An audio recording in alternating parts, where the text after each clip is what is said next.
Welcome sa Pahina Chismosa at day 3 na po tayo dito sa tabing dagat. At tingnan nyo naman guys ang paligid. Napakaganda. Walang pollution. Tingnan nyo naman, nakaka-relax. At syempre po, nag-walking muna kami ng pinsan ko. Nagpunta po kami dyan sa Wawa. Ayan guys, at yan naman po ang paligid. Nag-walking po kami at naghanap na rin po ng panghilod. Yun po yung bato na magaspang. At yan po, ayan po yung Wawa. Ayan po yung tinatawag naming Wawa dyan. At syempre, maganda, nakaka-relax. Yun nga lang, pag mag-walking ka dyan, dapat lagi ring may kasama. Kasi hindi naman po magandang mag-walking na walang kasama, yung mag-isa ka lang.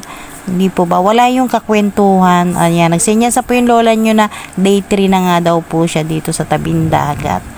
Ayan po yung aking pinsan na si Manang Sting. At yan na po guys, talaga namang lakad lang. Hindi naman kami masyadong pinawisan, konti lang.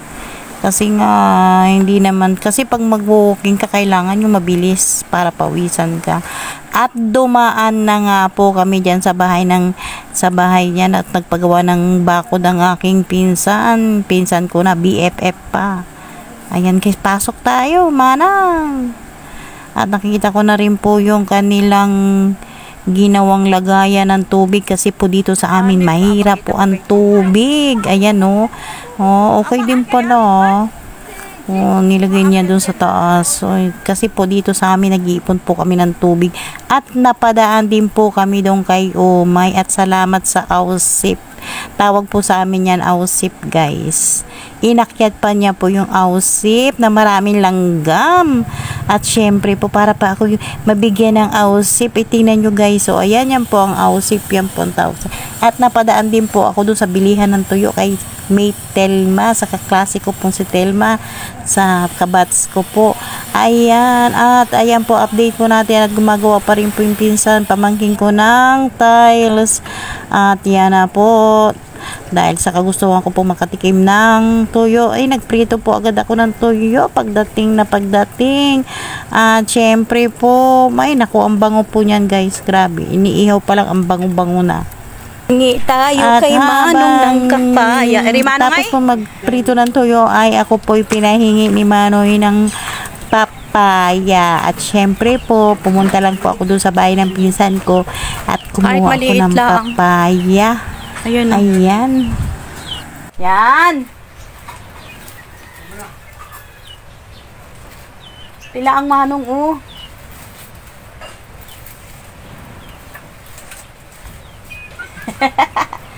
One, two, three.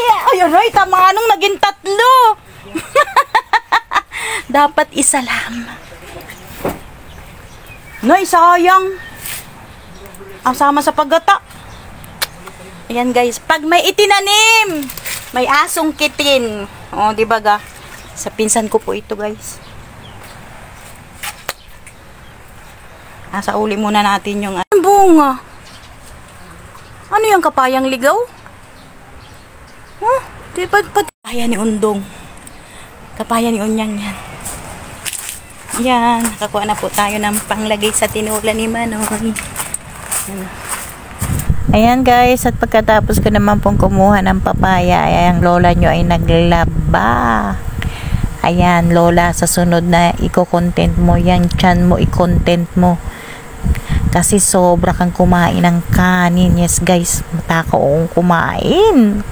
Hindi ko na alam kung anong gagawin ko dyan. At pagkatapos na po, so sobrang bilis niya po guys maglaba at magsasampay na siya. Nagsabon tapos nagsampay, diba? Nakakatawa. Hindi na po niya binidyo yung kanyang pagbanlaw. Ayan na po, nagsampay na ang lola ninyo. At yan guys, sobrang init ng araw dyan. Mainit po sa amin. Anong oras na ba yan? Basta po, sobrang init ng araw niyan. Mainit. At mabilis nga pong natuyo ang aking sampay. Ayan na po, tumatakbo siya para magsampay. Hanggang dito na lamang po ang aking for today's video. Ay Diyos ko, napakahirap nga naman talagang mag voice over.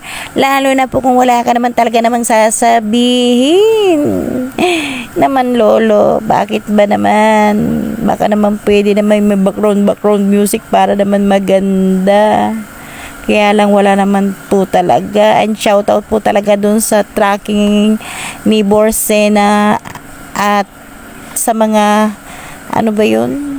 Sa mga pahinanti po, ayan, kasi po mahirap pong magpasok ng bagahe po dito sa loob. And shoutout po sa inyo, maraming salamat po. Ayan, hanggang dito na lang.